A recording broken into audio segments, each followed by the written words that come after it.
Zdar lidi, vítejte u dalšího tutoriálu a dneska vám ukážu, jak instalovat módy do Minecraftu.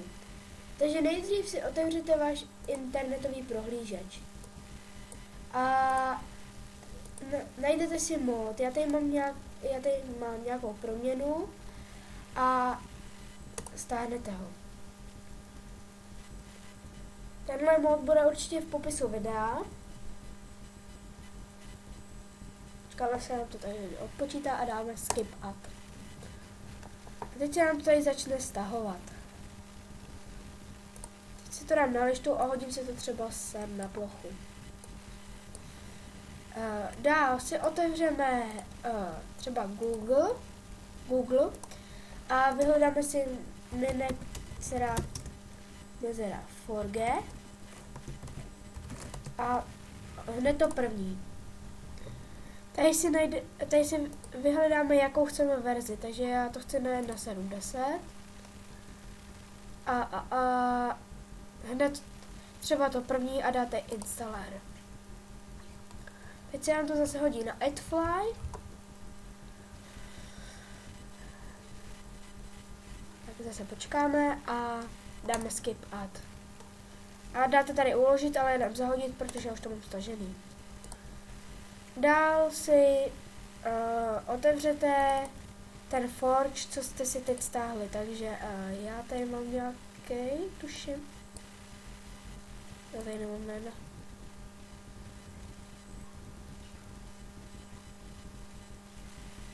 No tak teď já vám to ukážu na jiný verzi, ale na 1.7.10 to funguje úplně stejně. Takže si tady ukážu na 1.6.4. Takže to otevřete.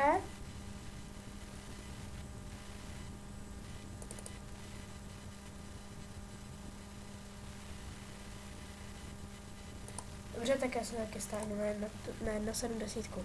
Takže dáte skip add a dáte teda uložit. Nebo, no tak já už to nemusím stávat, otevřela jsem mi tady 1.7.2. Nastavíte install klient a dáte OK. Teď vám to tady naběhne a ukáže vám to successfully a to a dáte OK. Teď se otevřete Minecraft. Ale počkáme.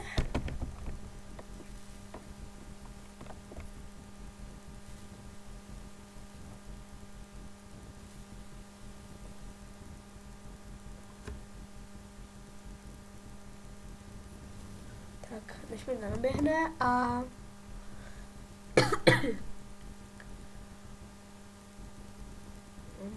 tak. A nastavíte si teda ten forge, který jste si stáhli, takže já jsem to stahoval na 1.7.10, takže si tohle otevřu a dám save profil. Pustím to.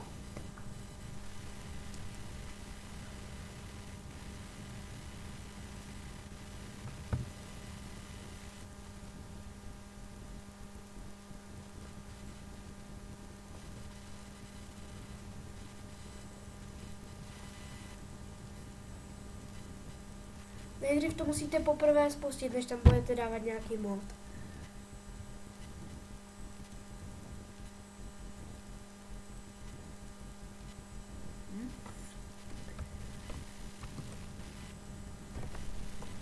Jinak. Co by to jak seklo? Já dám střih a zatím si to otevřu. Tak, chybu už jsem asi vyřešil, takže to jdu zkusit. Takže si otevřu znova Minecraft.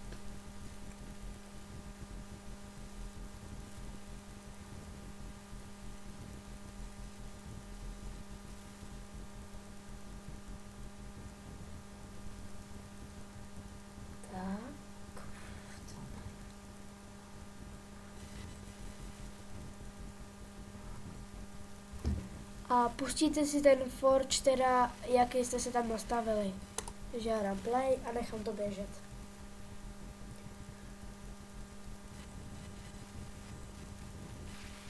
Jsme načítal.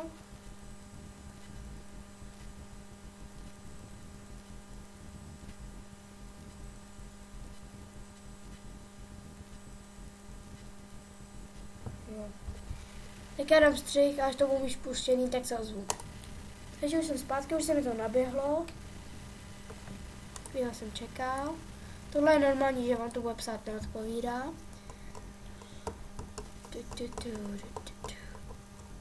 No a takhle vám to naběhne. Tady jestli jste to udělali správně, tak tady vlevo dole budete mít 3 mody loaded, 3 mody active.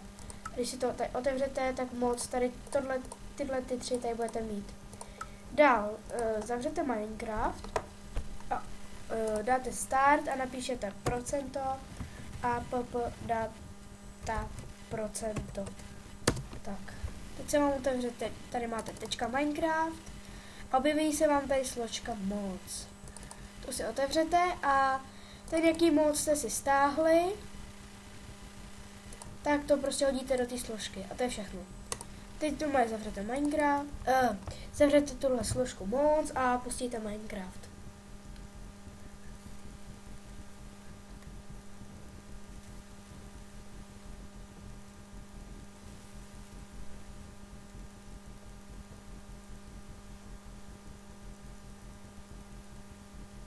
Bude 3, 2, 1. Tak a dám play. A teď by se mi to mělo v pohodě načíst.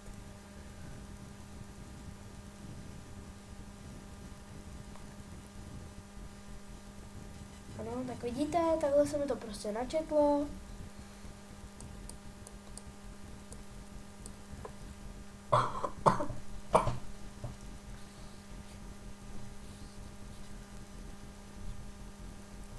A to je všechno, takhle vidíte a mi to nefunguje.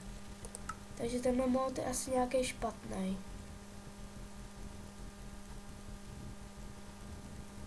Tak jinak, já vám to ukážu na něčem jiném. Takže když si otevřu procento a data procento, .minecraft mods, tak tohle si otevřu, vyhodím tohle pryč a zkusím tam, no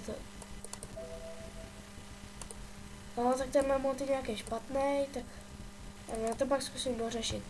Takže já vám to ukážu na jednom jednoduchém modu a to je not got item. Takže tady dáte tam tohle, not got item a code chicken core. No a to je všechno. Takhle to hodíte do té složky a pustíte Minecraft.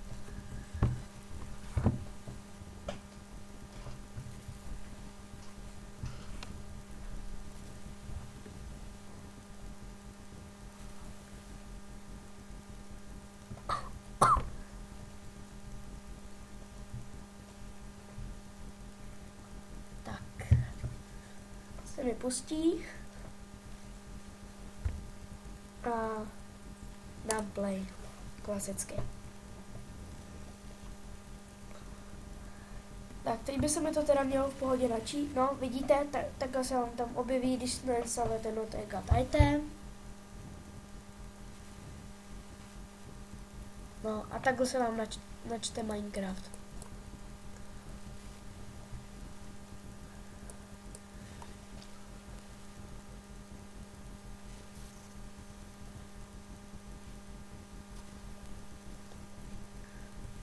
Tak a teď vám ukážu, že to vážně funguje, když si tady dám single player a dám tady třeba tenhle. Takže tohle ne, tady mám módy už nastavený, takže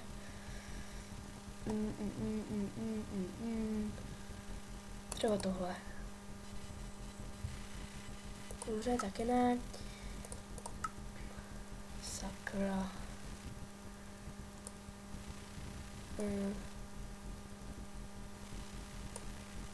Máme nějaký New World. Teď to se mi načte.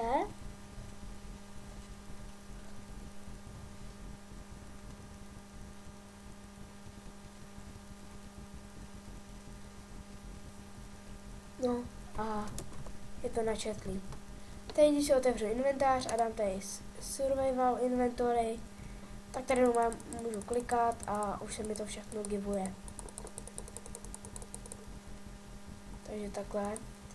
A tady se můžu dát kreativ a všechno. Takže to je pro dnešek všechno. Doufám, že vám tutoriál pomohl. Když tak napište, jestli mám natočit nějaký video na mod a příště u dalšího tutoriálu nebo videa. Ahoj!